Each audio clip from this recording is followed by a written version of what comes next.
a happy Halloween.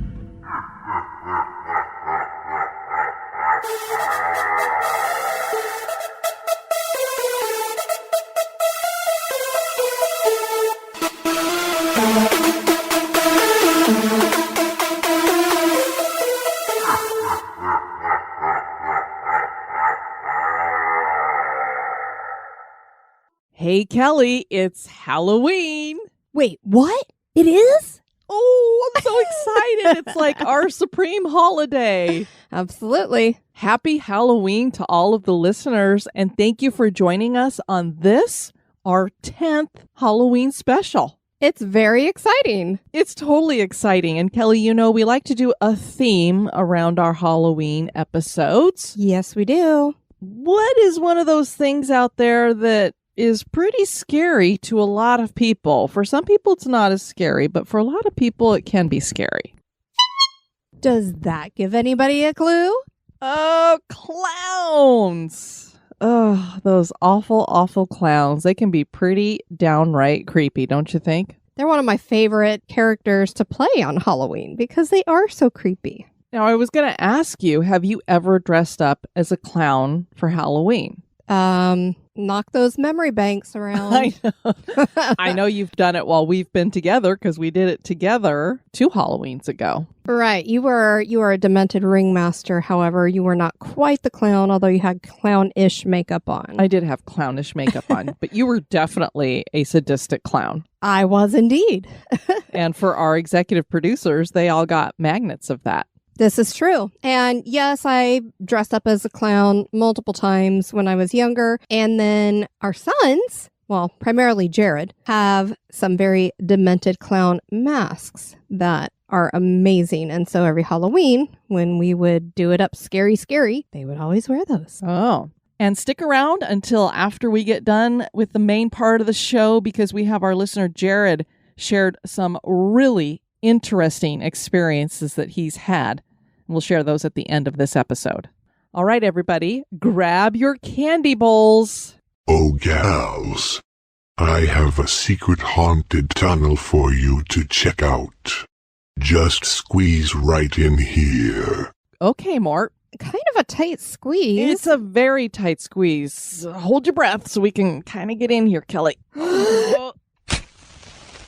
Wait. Mort, what are you doing over there? Why do you have a torch? What are you lighting? I hear sizzling. Kelly, you don't think this is a human cannonball?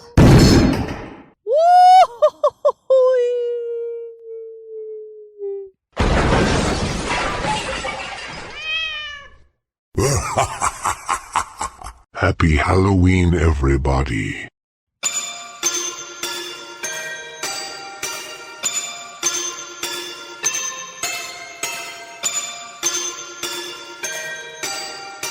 Yes, it's Halloween. Welcome to our CarnEvil. Oh, I see what you did there.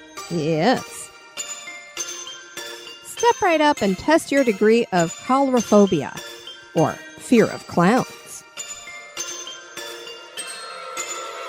Clowning is an ancient performing art dating back to the 24th century BC. Every culture, whether it's a tribe of indigenous people, a medieval kingdom, or modern-day circus, has had some version of clowning. Clowns have played significant roles in society, bringing humor and laughter, but also bringing fear. It's that last piece that makes clowns the perfect subject for a Halloween episode. Join us as we explore the history and creeps of clowning.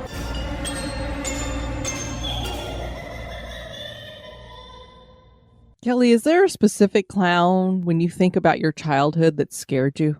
Not really.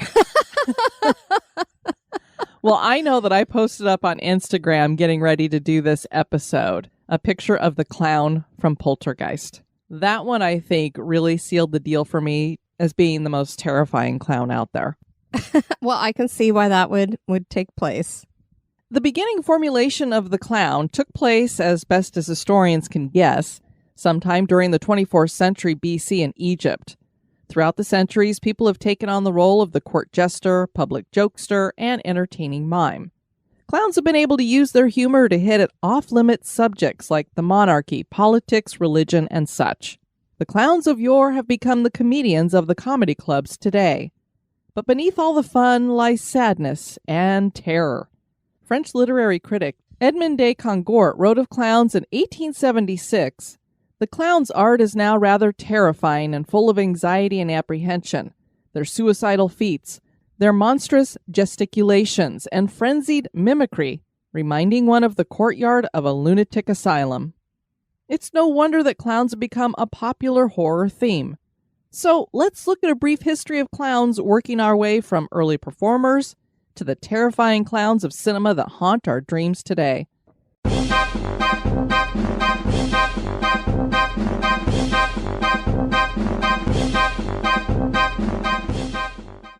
Pierrot is a clown character of French origin.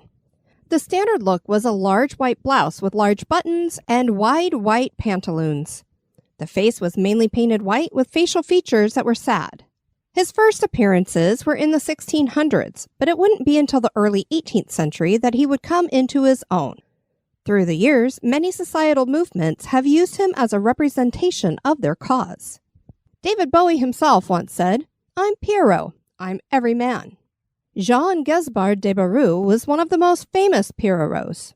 He took on the character in a small Paris theater in 1816 and performed him as a bohemian French mime. He performed as the clown until his death in 1846. De Barrou would become our first killer clown. In 1836, a young boy taunted him on the streets, and De Barrou hit him with his cane and killed him. He was later acquitted. I don't know all the specifics around that, so I'm assuming they thought it was more of an accident, that he didn't mean to kill the kid or something. Because I'm like, how do you hit a kid upside the head with a cane? And they're like, well, we'll just acquit you. Well, probably did not have malicious intent, I'm supposing. I guess, but he's a little kid taunting you. Just leave it alone. Our next clown you guys heard about earlier this month, and this was in our Haunted Cemeteries 27, Joseph Grimaldi. He is the godfather of clowning, as he is the one to have created the rendition of the clown we all know. Grimaldi was born in 1778 to Italian parents and spent his life entertaining people, starting at the age of 2. He was one of the most popular actors at the Drury Lane Theatre and Sadler's Wells. In 1806, Grimaldi created the classic clown we know today with painted on eyebrows, red lips, and cheeks, and he wore oversized and colorful clothes. He was declared the king of clowns and perfected the pantomime clown. Grimaldi retired in 1823 due to declining health. He did a lot of pratfalls and tumbling and all that stuff, and it just really damaged his body. And so he was pretty broken when he decided to retire. And he quickly fell into debt and began drinking heavily before he passed in 1837. Tom Belling was an American acrobat who developed what is known as the Red Clown or August Clown in 1870. August clowns were more playful than earlier clowns with more expressive makeup. This is when the big red nose came into play. Each clown would choose their own look, and in more modern times, their look is registered. During the mid-1800s, Dan Rice was the circus's most famous clown. Rice had joined the circus in the 1840s, and his comedic performances earned him the title of the Great American Humorist. He did not employ much physical comedy, which is what clowns later became known for, but his sexual allusions, jokes, and ad-libs had audiences in stitches. Oh my. Oh, yes. The costume he wore was a red and white striped suit with a top hat, and then he had chin whiskers, but no clown makeup. He called himself Uncle Sam, and yes, that is where the idea for Uncle Sam came from. Rice eventually died in obscurity in 1900, even though he had once been so famous, and was also more than likely the model for Mark Twain's clown in the book Huckleberry Finn. It always blows my mind when these people die in obscurity, especially if you think that this character that he created, Uncle Sam, everybody knows today. Right. One of the most highly paid entertainers in Europe was once a Swiss clown named Grock. Grock was born as Charles Adrian Weddick in 1880. He ran away with a traveling circus and eventually, after creating Grock, moved his act into music halls. His acts became a mixture of pantomime and musical blunders, and he eventually performed throughout Europe and the United States. Grock wore the makeup of an August clown and oversized clothes. He died in Italy in 1959 at the age of 79. Emmett Kelly was the hobo clown and known by the name Weary Willie. He played a sad clown with a big bulbous nose and face paint that gave him a mournful mouth surrounded by a 5 o'clock shadow. He wore tattered clothes and floppy shoes. And we saw his likeness in a cutout as well as details about his life at the Ringling Brothers Museum in Florida. We sure did, down there in Sarasota. Yes. We actually talked about him and the next clown we're going to talk about as well on our circus series that we did, which if you haven't listened to, you should, because it's wonderful. And that's not just me speaking. We've heard from a lot of people that they've enjoyed it. We're not biased at all. He didn't start out as a clown, and Weary Willie actually started as a cartoon character he drew. His work with the circus started as a trapeze artist, and then in 1923, he brought Weary Willie to life as a clown act. One of his favorite things to do was to sweep the spotlight away and then get surprised when it appeared again. And I've watched so many clowns through the years do this. Yes. Including the ones that open up for Cirque du Soleil that, kind of get the audience warmed up. I've watched them do it too. He worked for numerous circuses. He joined Ringling Brothers in 1942 and stayed with them until the late 1950s. He would star in a couple of films as well. He died in 1979 of a heart attack while taking out the garbage, and we're sure he could have found some great comic use for that. I would imagine. Kelly was a hero. He helped to save people during the Hartford Circus fire and was featured in a picture in Life magazine about the tragedy as he was running with a bucket of water. This was one of the few times people saw him cry. Next, we have Lou Jacobs, who was probably the most famous clown to work with Ringling Brothers and Barnum and Bailey, and is the one our listeners are probably most familiar with, as he was used in lots of marketing and appeared on a 1966 U.S. postage stamp. Jacobs was a German immigrant. He played the part of a clown for 62 years, and 60 of them were spent with the Ringling Circus. His parents had a song and dance act, and he got into gymnastics as a child, which led him into barrel jumping and contortionism. That always creeps me out. I just don't know how people do that with their bodies. And I've got some double-jointed fingers, but it doesn't bother me to see it on myself, but watching other people, Well, it creeps me out when you do that. My mom has double-jointed thumbs, and she could pop them around, and I'm just like, don't do that. Eee. Jacobs came to America in 1923, and he found work as an acrobat. He started working for the Greatest Show on Earth in 1925, and it was there that he moved into clowning. He modeled his clown makeup on Europe's greatest circus stars, the Frattellinis, three brothers who worked mostly in France from the 1900s to the 1920s. Rather than whiteface, they used a flesh-colored base.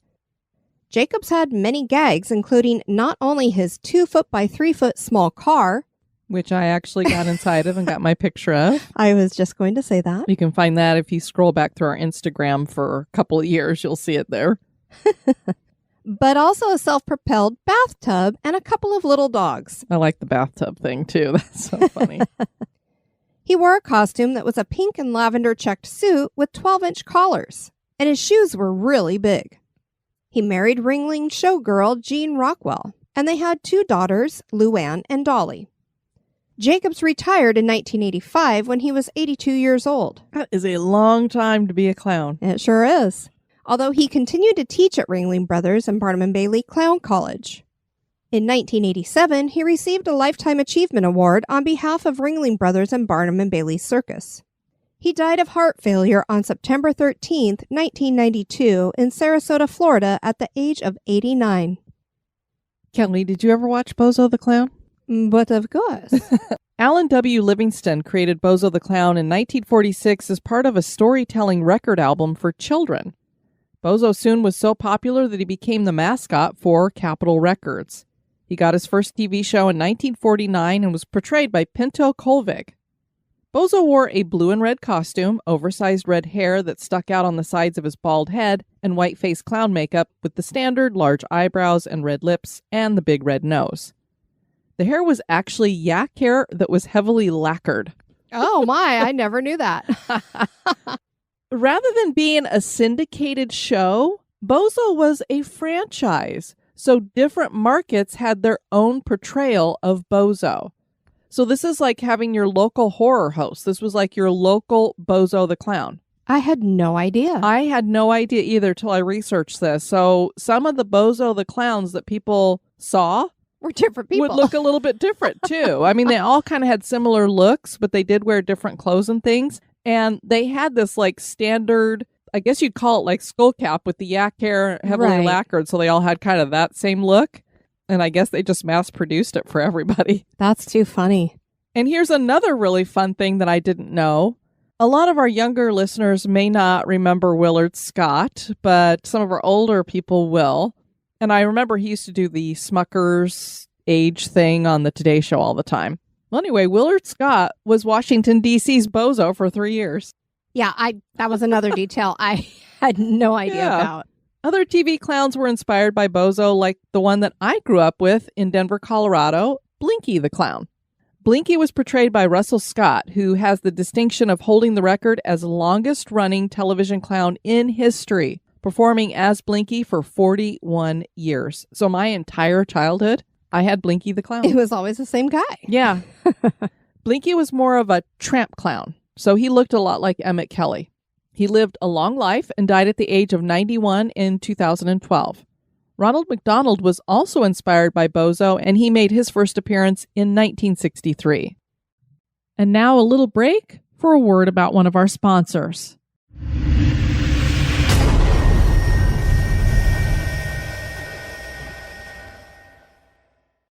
And next up, we have Captain Spaulding from House of a Thousand Corpses by Rob Zombie. Captain Spaulding was portrayed by the incomparable Sid Haig. This character was the owner of a gas station and roadside haunted attraction. The role was reprised in Zombie's sequel, The Devil's Rejects, and Three from Hell. Spaulding wears smeared grease paint on his face with white face paint, red cheeks, blue eyeshadow, and black lips. He also had a beard and mustache. The Joker. Yeah, he's definitely a clown too. He's a supervillain in the DC comic universe, with his main foe being Batman. He made his first appearance in 1940 and was created by Bill Finger, Bob Kane, and Jerry Robinson. The most common backstory for the Joker is that he fell into a tank of chemical waste, and this bleached his skin white and turned his hair green and his lips bright red. Thus, his appearance is that of a clown, and this drove him insane, leaving him with a sadistic sense of humor, and he becomes a psychopathic killer. The design of the Joker was inspired by Conrad Veidt's character Gwynplaine in the 1928 movie The Man Who Laughs. Have you ever seen the guy who starred in that? I don't believe I have. Actually, I have. Yeah, well, you had to show me the picture, but then I remembered him. Yeah, if you guys Google The Man Who Laughs movie and look at images to go with it, you can totally see how they got the Joker from this guy. I mean, he is just a mouthful of teeth, very, very creepy looking. Has that whole Glasgow kind of smile scar tissue going up to his ears. Exactly. The character jumped from the comic book pages to television and the movies, with Heath Ledger and Joaquin Phoenix both giving iconic portrayals of the character, performances that earned each Oscars. We haven't seen the Joker with Joaquin Phoenix yet. We need to see that. I agree. But I loved Heath Ledger's portrayal. He did such a great job because I've never seen him as like a maniacal type person. And boy, did he come across crazy. It was very good. Pennywise is the villain in Stephen King's 1986 horror novel, It. Pennywise is a shapeshifter, with his main presentation being a clown, which is the way he lures children into his traps. It's unclear what Pennywise really is, but whatever he is, it's something ancient and evil. He wears white face paint with a red nose and red lips. Tim Curry portrayed him in a colorful outfit with bright red hair around a skull cap in the television adaptation of the novel. The 2017 and 2019 films featured Swedish actor Bill Skarsgård playing Pennywise, and he wore a white outfit with very distinct face paint, which was mostly white, broken by red lips, with the corners of the mouth continuing up the face all the way to the forehead, bisecting the eyes. His eyes were a creepy translucent yellow. Pennywise has been deemed one of the scariest clowns in film and pop culture, and The Atlantic wrote of him, "The scariest thing about Pennywise, though, is how he preys on children's deepest fears, manifesting the monsters they're most petrified by." I know Pennywise has always done it for me, pretty much. He is creepy, creepy. Kelly, have you ever seen Killer Clowns from Outer Space? Indeed, I have. Here. Why now? Why clowns?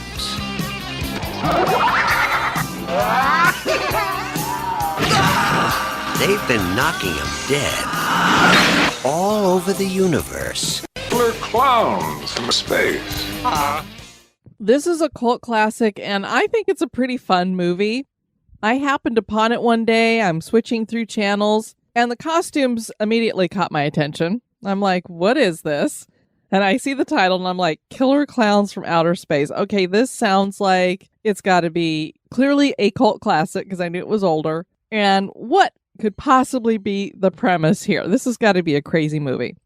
The characters were as outlandish as the movie title, and these clowns weren't humans dressed up in clown costumes. These were aliens. So they literally were from outer space. They crashed to Earth during Halley's Comet and ravage a nearby town, killing people and drinking their blood for sustenance. Yummy. Kelly, you do that sound effect a bit too well. Creeps me out all the time. The movie was written, produced, and directed by the Kyoto brothers and came out in 1988. The macabre humor and circus theming make this a definite must-see, and the clowns look creepy as hell. It was wildly successful, costing $1.8 million to make and earning $43 million at the box office. Cha-ching! That did pretty darn well.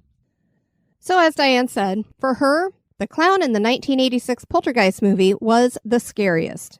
This clown doll went from just being your typical child's toy to a sinister strangling machine with arms and legs that grew in length, and the pleasant countenance morphed into a maniacal grin and scowl. The doll from the movie just sold in June of 2023 for, get this, Diane, $650,000. Over $500,000. Somebody wants that in their home. They not only want it in their home, they paid that kind of money for it. Put it in a glass case, surround it with salt, and sage it. I mean, that is not coming in my house. I don't even care. See, part of my problem is Poltergeist is one of those cursed movies they talk about, and I mean, it's got some weird stuff connected to it. This is true. Maybe because they had real skeletons that they used in it. But I'm like, I do not want that thing in here. I remember seeing that movie as a kid, and that was one of the nightmarish things that sticks with you. It already kind of looked creepy as just the regular clown doll. Y'all should see Diane's face and how emphatic she's being. I mean, it really terrified bothered of her. this clown. He's like under the bed, and it like gets under the bed. It's just like pulling him and trying to, oh, it's just awful. Yeah. So anyway, definitely that clown is out for me.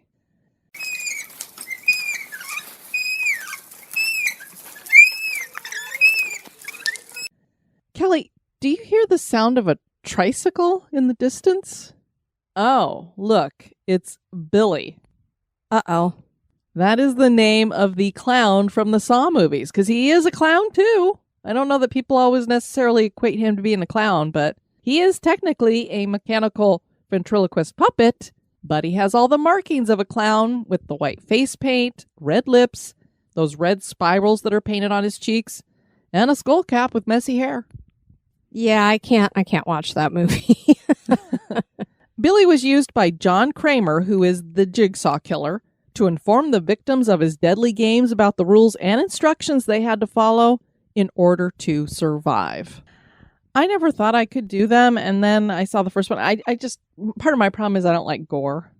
But the premise behind it is amazing, because it's like, what would you do to survive? I know.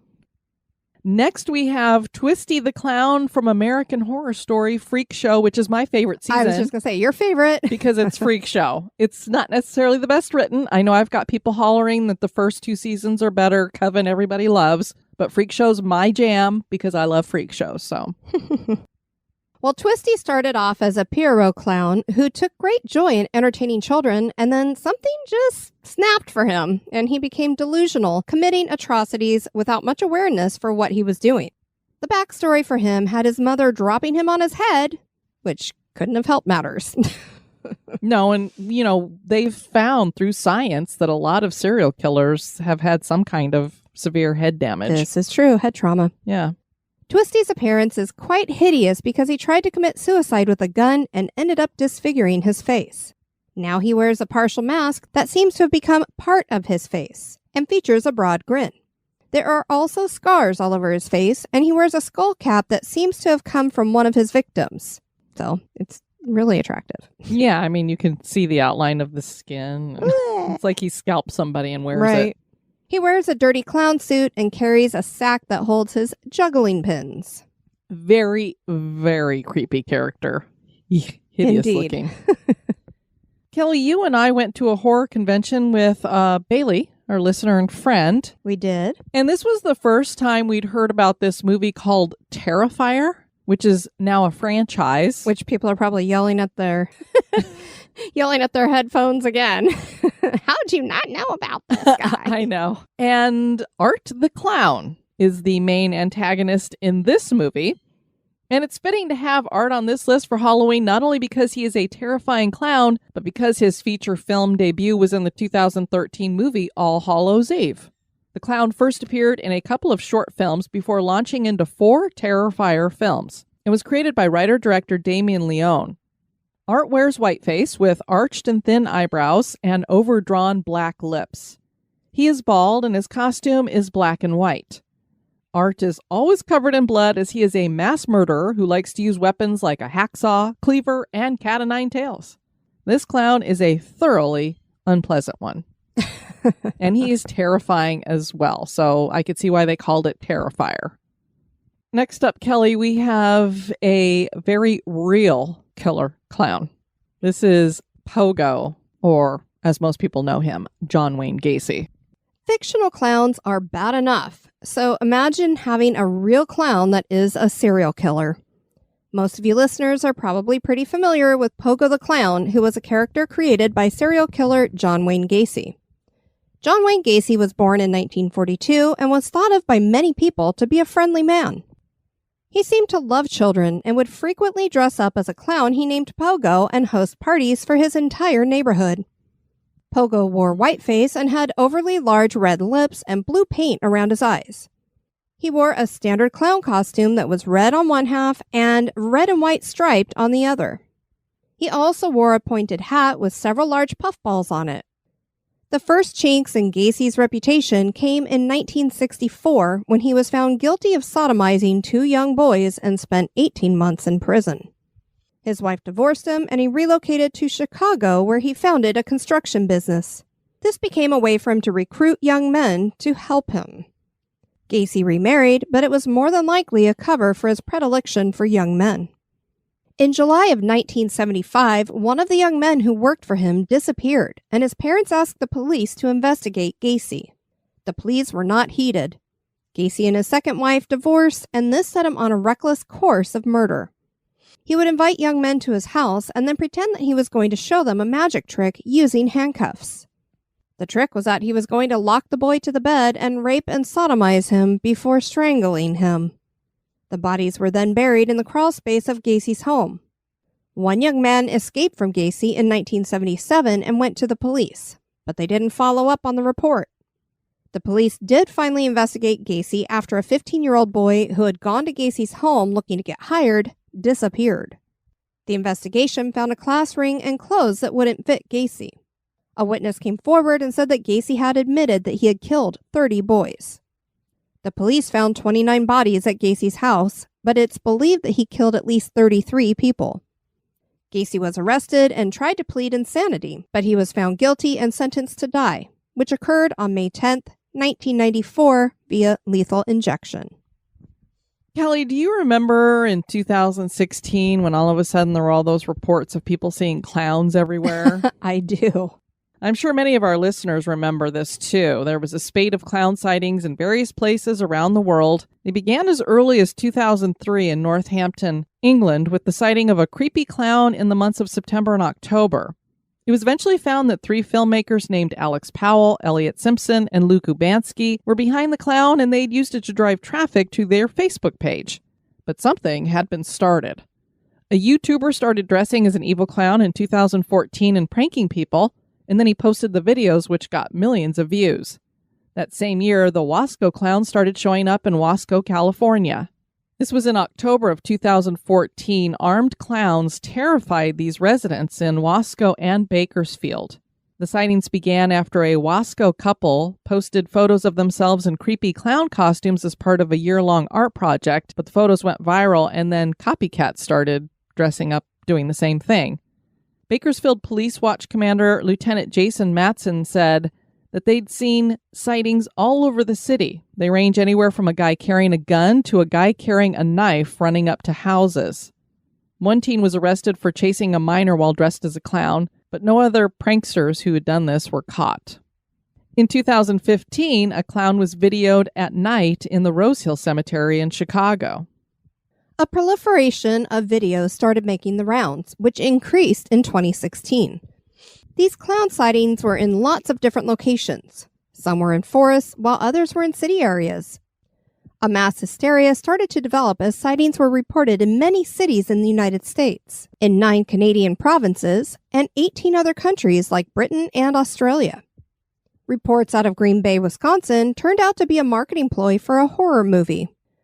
While this kind of sighting could be fun, stories coming out of South Carolina were scary. These seemed to be clowns trying to lure children into the woods by offering money. A clown in Winston-Salem, North Carolina, offered candy to children and ran when police showed up. A 16-year-old boy was stabbed to death in Pennsylvania by what was at first reported as someone wearing a clown mask, but later it was found that the victim was wearing the mask. Over time, 12 arrests were made, and even McDonald's decided to pull back Ronald McDonald for a while. That Halloween in 2016 had some Floridians packing heat while trick-or-treating.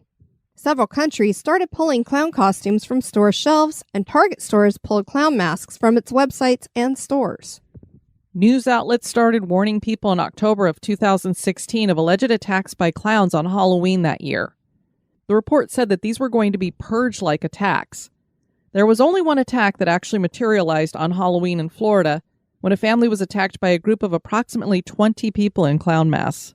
Nobody was arrested. The 2016 incidents came to be known as the Great Clown Panic of 2016 and were chalked up to mass hysteria. Clowns are meant to be fun, but there's always that piece of them that exudes mischief. That side of mischief causes some to think of clowns as impish. Add in real-life stories of homicidal clowns and then a dash of the fictional malevolent clown, and you have a recipe for clown fear. Are clowns really something to fear? That is for you to decide. For me, it depends upon the clown. I'm sure we will see a few at our house this evening. Hopefully you guys will see a few clowns too, and that none of them are malevolent in nature. They're just little... Or homicidal. They're just little kids looking for some candy, man. Make sure you give it to them. Did you get that candy? Yes, I got it. Candy Don't man. say it a third time or we're in trouble. We heard from one of our listeners, Jared. He said, as I mentioned in my comment on the website, I've had more than a few experiences. To start, I grew up in a more or less haunted house. My mom used to tell me I had a guardian angel because she'd always find me alone, babbling along to someone or something in full baby talk, having what seemed like full conversations to someone that she couldn't see. Growing up, my sister and I shared a room for a while. Every once in a while, I'd wake up in the middle of the night and just feel a presence in our room. And it was not a pleasant entity. I never saw anything, but mostly because when I felt it, I always had this voice in my head tell me, no matter what, do not look over in that corner. So I didn't. I'd grab my teddy, roll over facing the other direction, snuggle in my blankets, making darn sure I was covered, and squeeze my eyes shut until it went away. On different occasions, my sister, mother, and father all saw the same apparition of a tall man in what they described was Quaker clothing, black jacket, wide-brimmed hat. I can't verify that as I never personally saw him, but my sister saw him and told me about him. We never told my parents, but one day I heard them arguing about the, quote, man at the end of their bed, and I was shocked. I told my mom about what my sister saw, and her advice was, ghosts can't hurt you, just scare you. He probably wants something, and we'll just have to wait to see if he asks. He never did, but I think that was because when I was around 13 or so, we renovated the house. I distinctly remember the night I slept alone in my new room for the first time. We had stripped it down to the bare boards in preparation for the renovations. So there was just my bed in the middle of an empty room, empty walls, etc. The rest of the house was just being finished up, so it was just our bedrooms that needed to be started. I'm settling into bed, and all of a sudden, clear as a bell, I hear a loud whisper right next to me say, "Goodbye." After that, nobody had any more experiences in that house. I guess they made him angry about the renovations, and he said, well, I'm out. There was also a storm cellar with the door in one of the closets, and I would never walk past that door. I'd take the long way through the house to get to the other side if I needed to. Couldn't explain why. You probably felt something, Jared, I imagine. Outside was a different story. One day I was sitting in my living room, which had a big window that overlooked our backyard. We lived in a rural area, so our backyard was surrounded by woods on two sides, a neighbor on the other, and the highway at the front. I was only about 13 or so drugs, alcohol, etc. was not an excuse, LOL. I didn't have the TV on or anything. I looked out the window, and I kid you not, I see this little goat man standing in my yard close to the trees. He looks right at me, seems to laugh, does a little dance, and waves something in his hand at me, then turns and runs into the woods. That is not creepy at all. I stared for a bit, even went outside to see if I could see tracks or something. Nope. I didn't learn until a few years later when I read the Narnia books that what I had seen was a satyr, and he was waving a pan flute around. Wow, that is weird. But as I say, it's those kinds of things that I actually believe more than ghosts. To this day, I still have no explanation for that, nor have I ever seen anything like that again. Before I started high school, my grandparents took me on a trip to New Brunswick to meet some extended family. We live in Ontario. My uncle lived in a beautiful old house. It being summer, I chose to sleep in the sunroom. It had a bed at the far end, a little table for playing cards, and a rocking chair for reading. On this trip, I met a relative by the name of Jean. She was in her 60s or 70s and was just the sweetest. I liked her immediately. She didn't live there. She'd come from about an hour away to meet us, so my uncle drove her home after dinner. That night, I'm in bed reading. The lights were all off except my reading light, the kind that just clips to your book. As I'm reading, I hear a creaking followed by a little thump. You know, the sound of a wooden rocking chair slowly rocking. I look over across the room, and there's Jean rocking back and forth. I was surprised as I thought she'd gone home, so I said hi and asked if she was okay. Her mouth was moving, but no sound came out.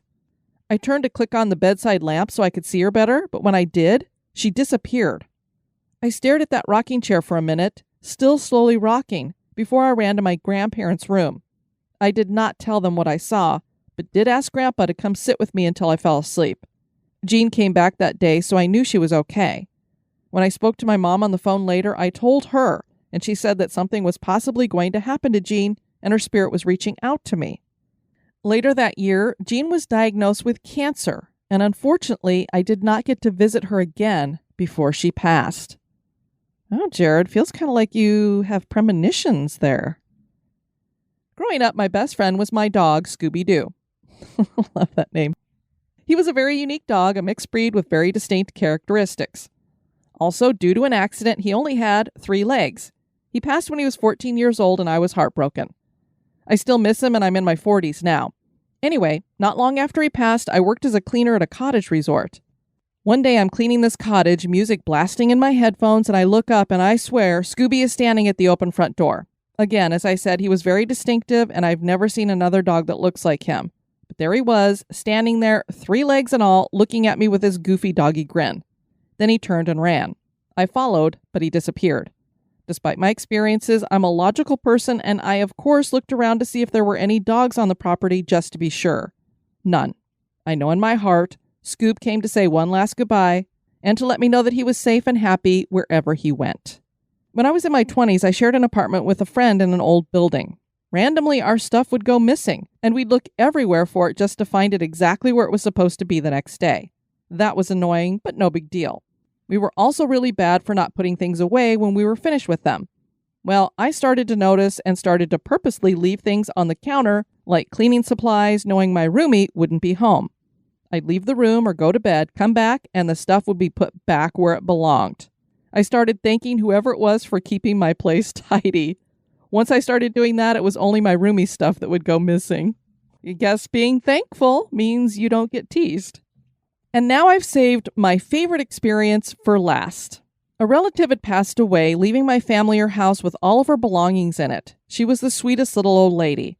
My grandparents asked me to move into the house to kind of take care of it until they figured out what they were going to do with it. It was a huge house, one of the first built in the area. It had multiple levels, an old pantry, the attic was just amazing, and many, many bedrooms.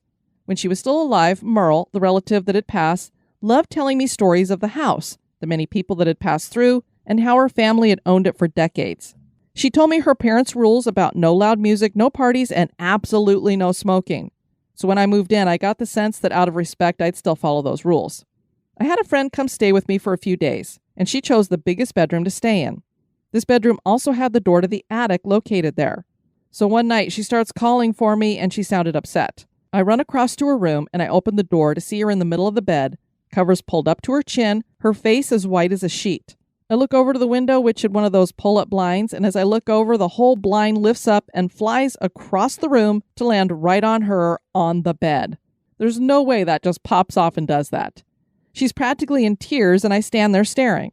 All of a sudden, the doorknob to the door to the attic starts turning, like someone's on the other side trying to open the door.